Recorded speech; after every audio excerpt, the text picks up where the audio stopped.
وَلَقَدْ يَسَّرْنَا الْقُرْآنَ لِلذِّكْرِ فَهَلْ مِن مُدَّكِرٍ۔ ہجرت مسلمان ہو گیا، مردوں کو تو حکم ہے کہ تم نکلو، تو کیا بچے، عورتیں اور ضعیف اور بے بس مرد لوگ، ان کے لیے کوئی گنجائش ہے کہ وہ نہ بھی کریں تو گزارا ہو جاتا ہے؟ اس کے بارے میں اسی آیہ مبارکہ میں، اگلی آیہ مبارکہ میں فرمایا الا المستضعفین من الرجال والنساء والولدان لا یستطیعون حیلۃ ولا یہتدون سبیلا، کہ مسلمانوں میں وہ لوگ جو بچے ہیں، عورتیں ہیں اور کمزور، ضعیف اور بے بس لوگ، اور وہ کوئی ہیلا سازی نہیں کر سکتے وہاں سے نکلنے کے لیے، اور ان کو کوئی نکلنے کا راستہ نہیں مل رہا، وہ رہ سکتے ہیں،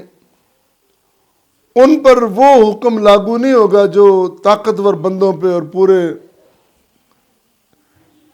صاحب حیثیت اور صاحب طاقت مردوں پر جو حکم لاگو ہوتا ہے وہ ان پر حکم لاگو نہیں ہوگا، کیونکہ لا یستطیعون حیلۃ ولا یہتدون سبیلا، ان کے پاس کوئی چارہ گری نہیں ہے،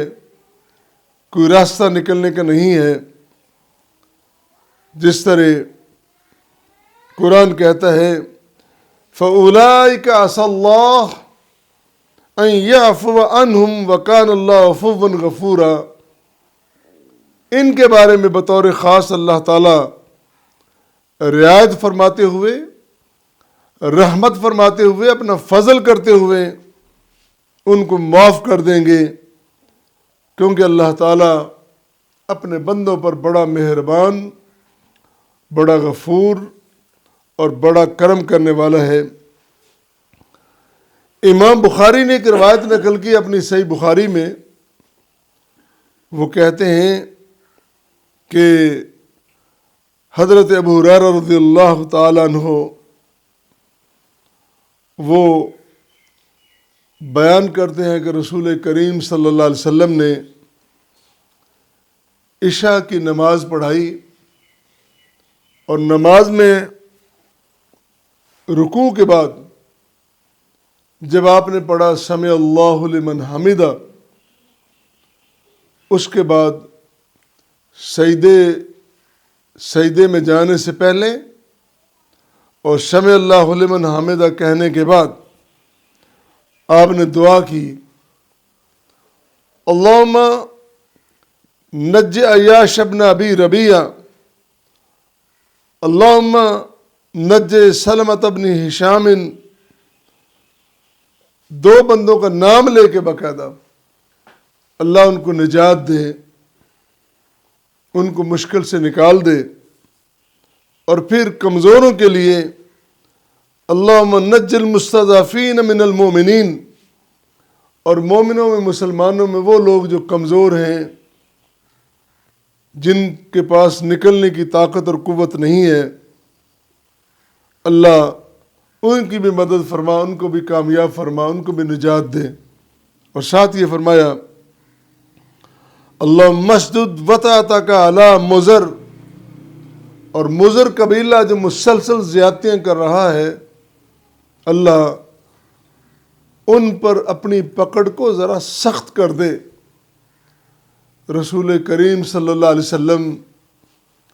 کمال آپ کی شخصیت ہے، کمال آپ کا حسن کردار ہے،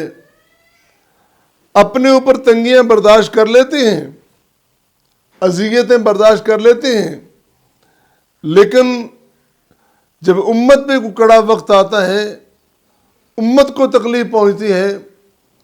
پھر اللہ کی بارگاہ میں حاضری دے کر اللہ سے اس کے لیے کشادگی مانگتے ہیں، امت کے لیے بہتری مانگتے ہیں، جس طرح قیامت کے دن رسول اللہ صلی اللہ علیہ وسلم ایسے وقت میں جب ہر نبی، ہر ولی،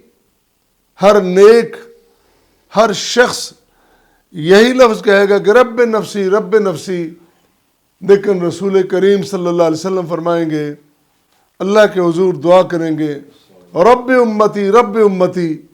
کتنا بڑا فرق ہے۔ اور رسول کریم صلی اللہ علیہ وسلم رب سے کہہ رہے ہیں اللہ مشدد وطأتک علی مضر، مضر قبیلے پہ اس کی پکڑ ہونی چاہیے۔ اللہم اجعلھا سنین کسنی یوسف، جس طرح یوسف علیہ السلام کے دور میں 21 سالی تھی، ان پر بھی ایسا ہی ہو، کیونکہ انہوں نے میری قوم کا، میرے امتیوں کا، میرے ساتھیوں کا جینا دوبر کر رکھا ہے۔ تو آیت کریمہ کی روح سے عورتیں، بچے اور بے بس اور مجبور لوگ، وہ اگر حکم آنے کے باوجود بھی ہجرت نہ کر سکے تو وہ گناہگار نہیں ہیں، ان کے لیے اللہ تعالیٰ نے خاص معافیاں رکھی ہیں۔